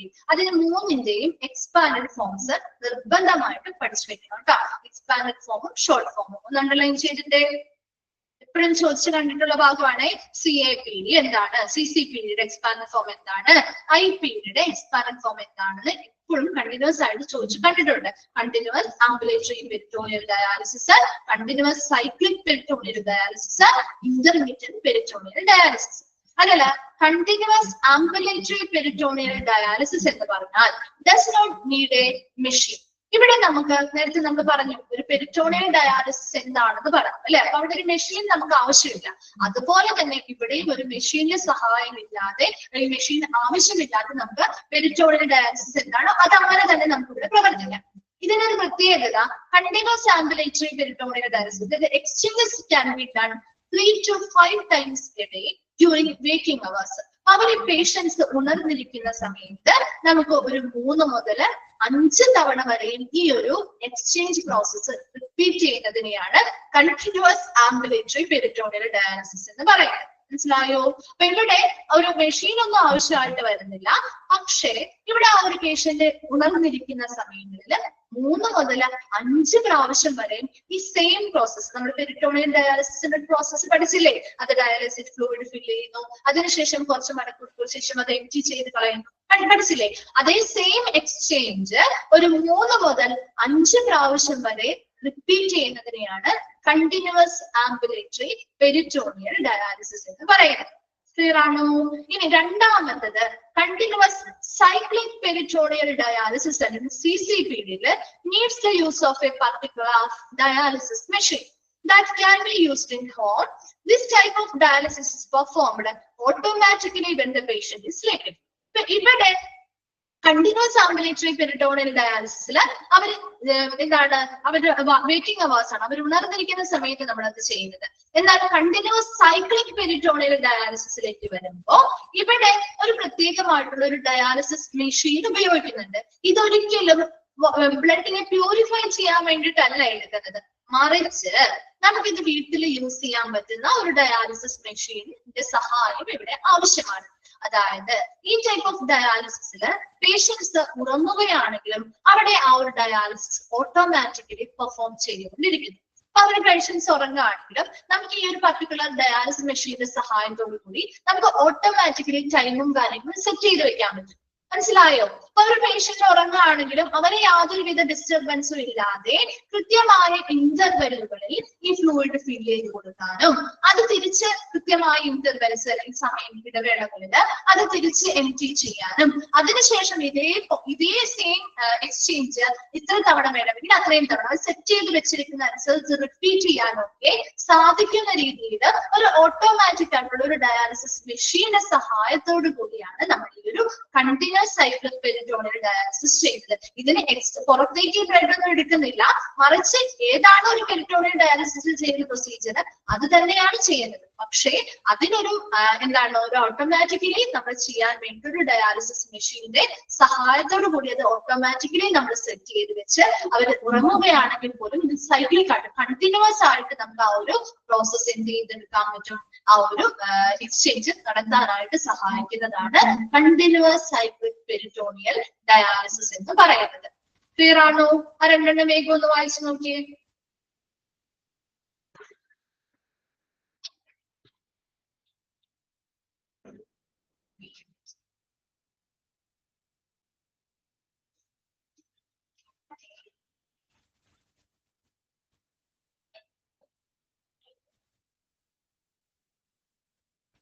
Okay, third one ആണ് ഇന്റർമീഡിയറ്റ് പെരിറ്റോണിയൽ ഡയാലിസിസ് അല്ലെങ്കിൽ IPD. ഇവിടെയും ഇതേപോലെ CCPD ഉപയോഗിച്ച് അതേ സെയിം ടൈപ്പ് ഓഫ് മെഷീൻ നമ്മൾ യൂസ് ചെയ്യുന്നുണ്ട്. പക്ഷേ ട്രീറ്റ്മെന്റ് എന്ന് പറയുന്നത് കുറച്ചും കൂടി ലോങ്ങർ ആയിരിക്കും. അതിന് സമയ ദൈർഘ്യം എന്ന് പറയുന്നത് ചിലപ്പോൾ ഒരു 4 മണിക്കൂറാണ് സാധാരണ ചെയ്യാൻ എടുക്കുന്നതെങ്കിൽ ഇത് ചിലപ്പോൾ കുറച്ച് 8 മണിക്കൂറാണ്. അങ്ങനെ കുറച്ചുകൂടി ലെങ്തി ആണ് ആ ഒരു ട്രീറ്റ്മെന്റിന്റെ ലെങ്തി ട്രീറ്റ്മെന്റ് എന്ന് പറയുന്നത് കുറച്ച് ലോങ്ങർ ആയിരിക്കും. IPD നമുക്ക് വീടുകളിൽ ചെയ്യാം, പക്ഷെ യൂഷ്വലി സാധാരണ നമ്മൾ ചെയ്യുന്നത് ഹോസ്പിറ്റലുകളിൽ തന്നെയാണ്. കാരണം കുറച്ച് ലോങ് ആയിട്ടുള്ളതാണ്. അതുപോലെ തന്നെ നമുക്ക് കുറച്ചും കൂടി അധികം എന്താണ് ഈ ബേസിസും കാര്യങ്ങളും ഒക്കെ അക്യുമുലേറ്റ് ചെയ്യുന്ന ബോഡി ആണെങ്കിൽ കുറച്ച് ലോങ് ടേം ആയിട്ട് ചെയ്യേണ്ടി വരുമ്പോൾ എന്തെങ്കിലും കോംപ്ലിക്കേഷൻസും കാര്യങ്ങളൊന്നും ഉണ്ടാവാതിരിക്കാൻ വേണ്ടി ഹോമിൽ ചെയ്യാം. പക്ഷെ എന്നാൽ പോലും സാധാരണ അത് ഹോസ്പിറ്റലുകളിലാണ് പ്രിഫർ ചെയ്യുന്നത്. ഈ 3 എണ്ണവും നെക്സ്റ്റ് ക്ലാസ്സിൽ വരുമ്പോൾ വായിച്ചിട്ട് വരാം കേട്ടോ.